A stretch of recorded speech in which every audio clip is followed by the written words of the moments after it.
Hey everyone, welcome to my garden. It is almost the end of May, it's almost June, and I realize I have not done a garden tour since the end of April.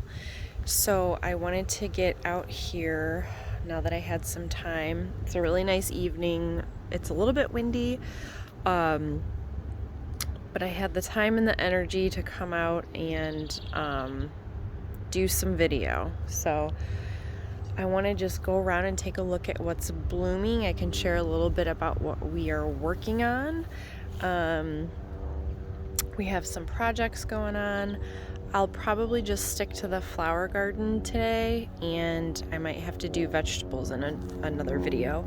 Otherwise the video might be too long. So let's just take a walk around and see what we have blooming at the end of May. I was just looking at these chives. This is our herb garden area. Also, as I'm walking around, you're gonna notice a lot of mess. We've been doing a ton of weeding, planting, cleanup, so things are a little bit messy right now. But the chives are looking fantastic. We do use these in cooking. Not a ton though. I mostly grow them for the flowers. I think the flowers are really pretty and they bloom pretty early in the season.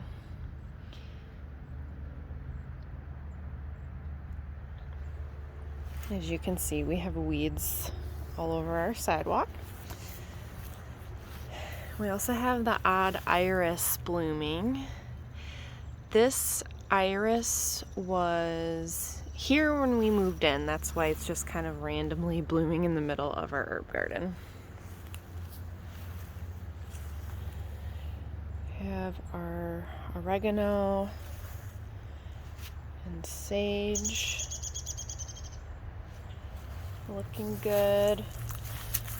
More chives. These are a smaller variety. We also have parsley and cilantro and thyme down here. We do have one small vegetable bed with a trellis on the side here, so we did plant some cherry tomatoes. We might plant some other herbs in front. Most of our vegetables are on the other half of our yard though.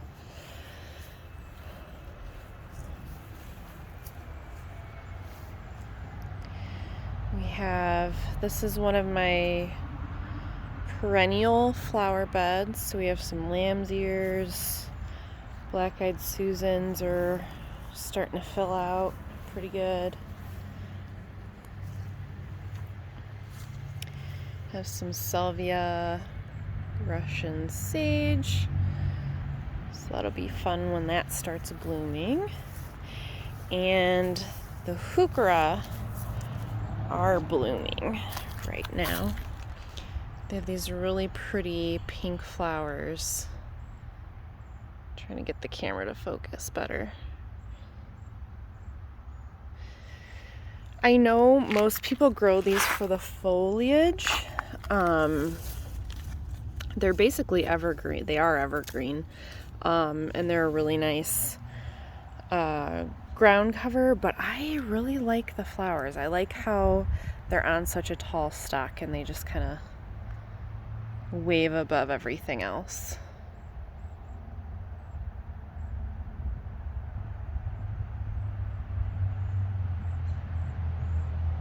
It's nice. This is another area that I haven't gotten to yet. Lots of weeding to be done, as you can see. I need to get in here. My bird bath. And a ton of hostas. We have an insane amount of hostas in our yard, thanks to the previous owner, which is awesome because we have a lot of different varieties. Some that I didn't even know existed. Okay. Again, pardon our mess. We have been planting up some pots on our porch here. We've got basil. We have some more herbs. We have mint in pots because mint spreads like crazy, as you probably know. And we made a mistake by planting that in the ground once, and we will never do that again. We have two different kinds of mint. This is spearmint, and this is peppermint. So you can tell the leaves of the peppermint are a little bit darker green and they're smoother. The spearmint looks a little more ruffled. We also have rosemary. And then one thing I'm trying this year is playing around with more annuals. I haven't been a huge annual person in the past. I focused mainly on perennials. But now that I've filled my garden up with perennials and I've run out of space, I thought I would have fun playing with some different annuals in pots this year. So this is some lantana. Here's the tag. And I put this too in such a large pot because it's supposed to get pretty big and fill out. So I hope that it does that. Otherwise I'll have to pop something else in there too. I also have some petunias, and I'm trying to grow this purple millet. It's an ornamental grass. These are supposed to get really tall and then they turn this dark, deep purple. So hopefully, I actually started these from seed. I put 3 in each pot. So hopefully they'll take off. This is Angelonia. That's supposed to get pretty full. So I'm excited to see what that does.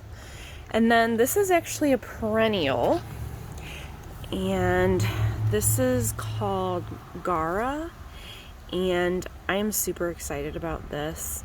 It's a little bit it was a little bit expensive for what I like to spend. But actually, no, this is not a perennial in my zone. Hold on. Okay, that's right. It's a zone 6 through 9. I'm in zone 5. And sometimes our winters can get even colder. So this was a little bit pricier than I would have preferred to spend for something that's an annual in my zone, but it just looks so cool. I mean, it gets these huge, super tall flower stalks and those really cool, these pink flowers, and they just look so light and airy. So I'm gonna try it out, and if I like it, I might get more. We'll see how it goes. What else do we have? Have some cosmos.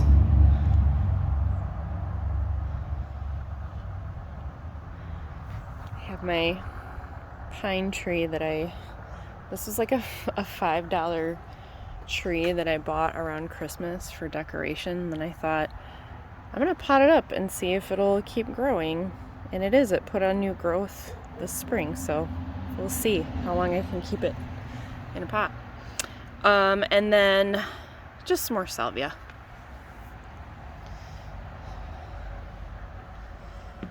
Let me show you on the other side of my my island. So most of this is stuff that will bloom in summer. Lots of phlox. There's another iris there. Lilies.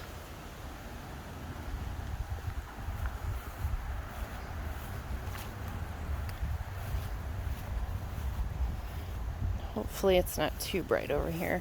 This is also one of my new projects for the summer. I'm going to try my hand at a container water garden.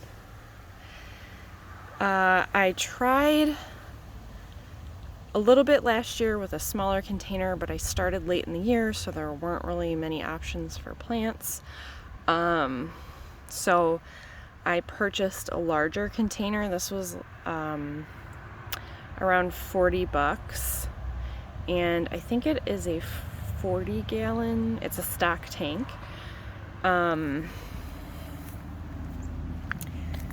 So I have some water lettuce, a hardy water lily, some grass, and this is a cardinal flower. And I'm planning to get more. I've just found that it's really difficult to find, at least near me, plants for pond gardening or container gardening. So I'm searching for more.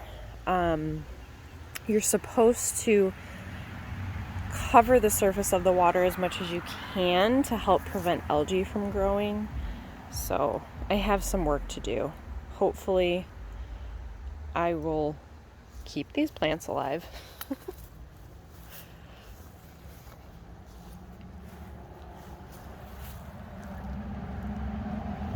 These are bleeding hearts, looking really, really nice. We've got quite a few of these.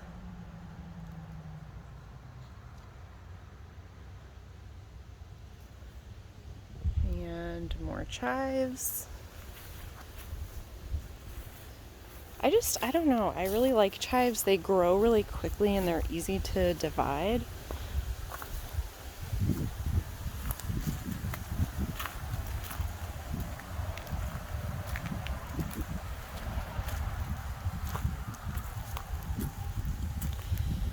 I transplanted, or divided and transplanted these hardy geranium last fall.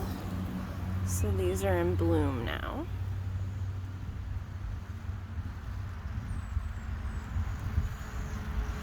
These are also a great ground cover. They're also evergreen. They actually turn sort of a burgundy red color, the leaves do, in the fall and winter. And then they have these pretty flowers in the spring and summer.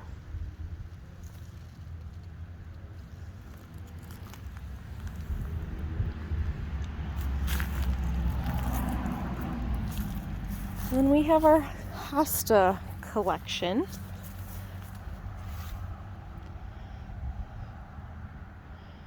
We have some pretty humongous ones in here. This one's huge.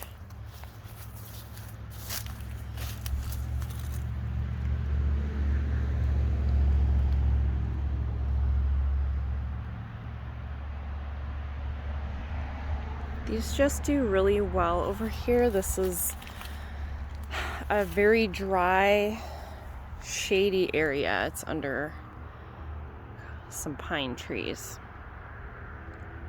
So the hostas seem to love it over here. We have more geranium.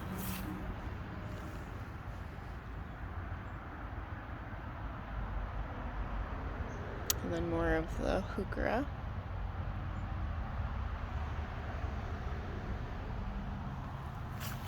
There's a bumblebee.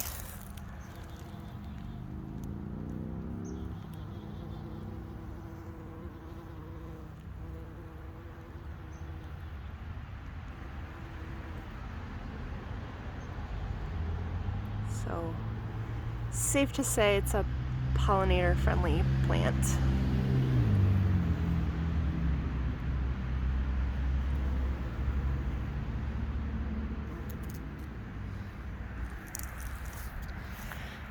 Okay, let's see what else I can show you. This is near my front door. Oh, now my shadow's in the way. This is another flower bed. Most of the plants in here are summer bloomers. There's more phlox. Ton of coneflowers in here. And they are gorgeous in the summer. I need to work on this area. One of my goals is to try to balance out my flower beds a little bit so that there's something blooming in every season. So I need to get some more spring color in here. And a lot of milkweed. We had a couple of milkweed in here last year, and now they are spreading like crazy. So this is all common milkweed, which if you do not have any milkweed, I highly recommend figuring out which milkweed is native or common to your area and planting it, because this is the flower that monarch butterflies have to have in order to lay eggs. They do not lay eggs on any other plant. They only lay eggs on milkweed because monarch caterpillars can only eat milkweed leaves. They don't eat anything else. So, does it spread? Yes. So it's popping up in some funny places outside of the flower bed. But I don't mind. I let it stay where I want it, and then if it's in a spot I don't want it, like I might be putting a container here, so I'll just pull these up. They're really easy to pull. They have one long taproot and that's it. So if it happens to pop up somewhere you don't want it, you just pull it.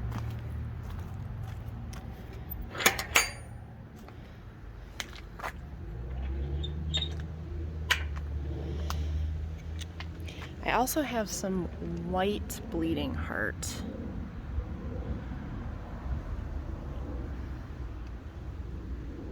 Hopefully the sun's setting behind me, so hopefully it's not too hard to see.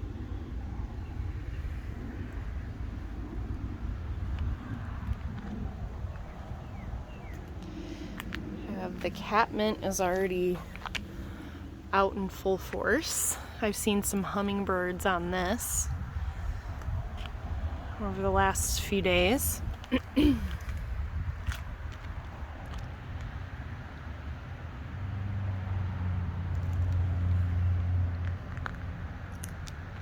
Nothing else, but this is another bed that has a lot of summer bloomers in it, so nothing else blooming in here yet.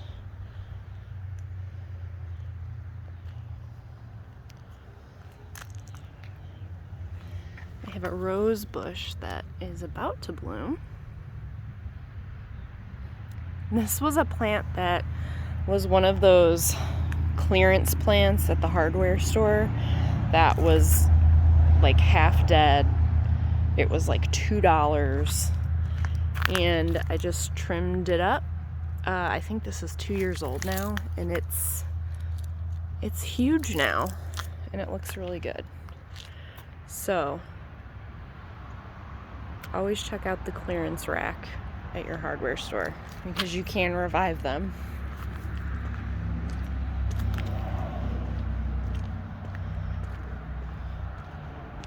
Well, maybe I will show you the vegetable garden because I'm going to come over here anyway. We've got time. So this side of the yard, our yard is kind of split into two sections. So this is the side we have our vegetable garden, but I also have a couple of flower beds that we put in the middle of the yard just to attract pollinators, get them over here to make sure that they pollinate the vegetables we need them to. So over here, salvia is already blooming and bumblebee is working it. I think I scared him away. Whoops. This looks really pretty right now. And then I have these really pretty pink painted daisies. And I am so excited that these bloomed because we have a huge deer problem. And every year, I swear I planted these like 3 years ago, and every year the deer come and eat the buds before they get a chance to bloom. So I've never had, I maybe get one bloom if I'm lucky. This is the first time. I don't know where the deer are. Hopefully they've moved on so we don't have to deal with them anymore. But I have all these really pretty pink daisies this year.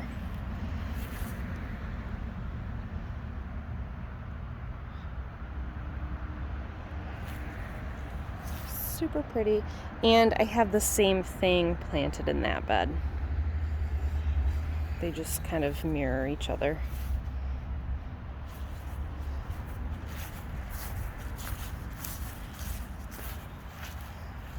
So let's go ahead and take a look at the vegetables since I'm over here. This is our newest bed. We just added this either last season or the season before. This is our squash patch. So we have acorn squash, butternut squash. We have our zucchini that's just starting to sprout and spread out. We planted garlic last fall. This is our first try growing garlic, so we're excited to see how our garlic patch turns out. We also just kind of stick extra vegetables that we run out of space in the other bed, so we stick them in here. So we have a couple of, I think those are paste tomatoes. And we have a little trellis back there. We have some sugar snap peas growing, and then in between those we also planted, I think those are brandywines. They're either brandywines or Cherokee purples.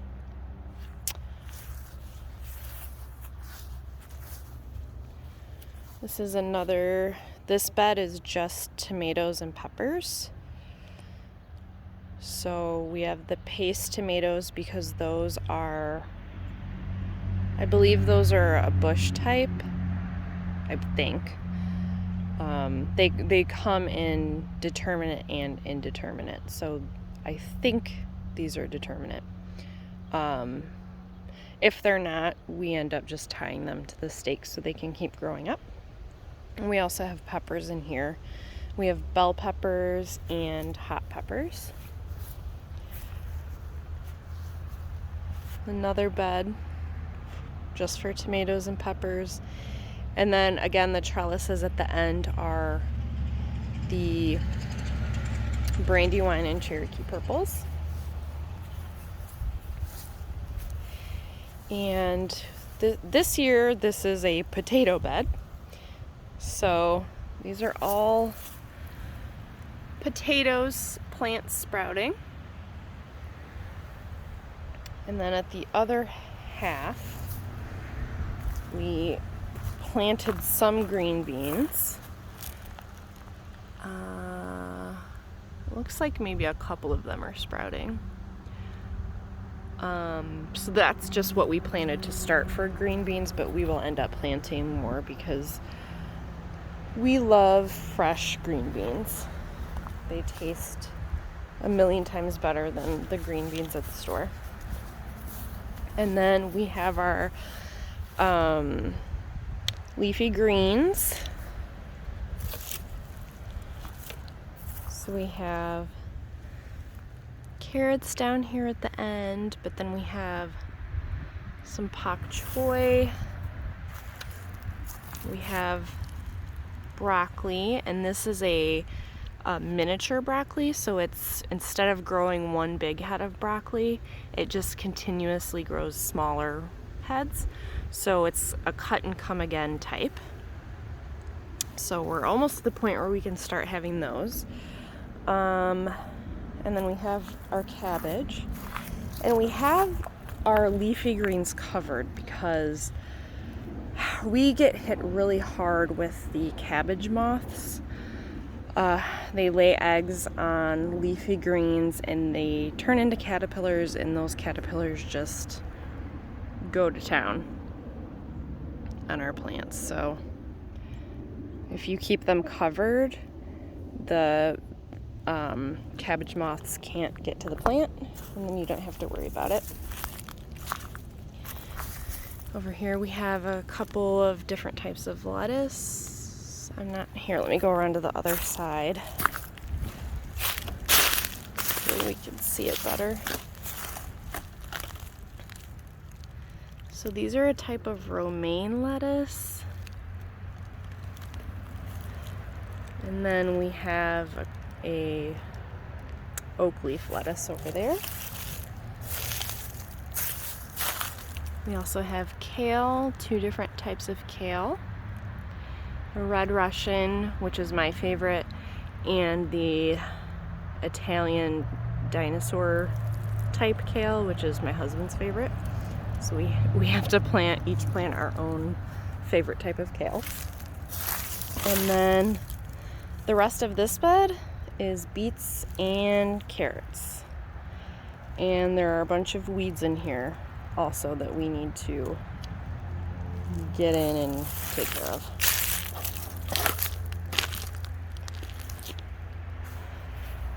So that's pretty much it. Things are getting exciting. We're able to stick everything in the ground finally, get things cleaned up. Everything's growing and looking really good. Things are getting close. This is some yarrow that's getting ready. Yeah, hopefully you're enjoying your gardens if you have one. This is the exciting time of year where it's almost June.